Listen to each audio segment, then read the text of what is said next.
Bwa nyuma ya Elioda Tumwesije okushagika bebembezi b'eminyeto ba parish ya Nyabwino mu district ya Shema hatabe hanangirize okukunda edini yabo.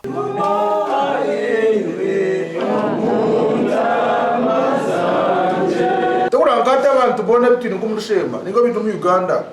Kunanga abantu bona bagendera ahadini zabo ekizi kubashomesa.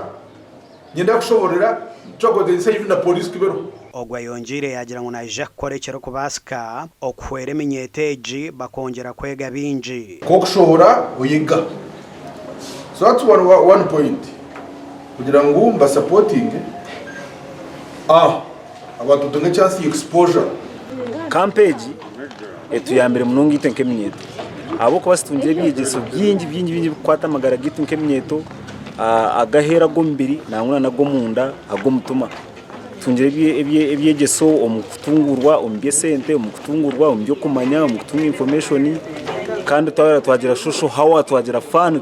tuzanira empira twagira mu talent and culture shows batwegise koko kumwana w'umuco kubasa kwebisa okutari kudependinga hari abantu bantu, that is making your own decisions, and ekinde cyo batwegise no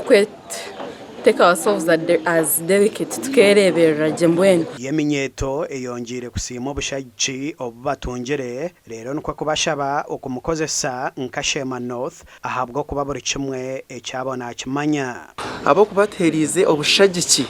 yaturebera yateza transport omukugenda yaturisa cyacuro actually negisha hiturgireyo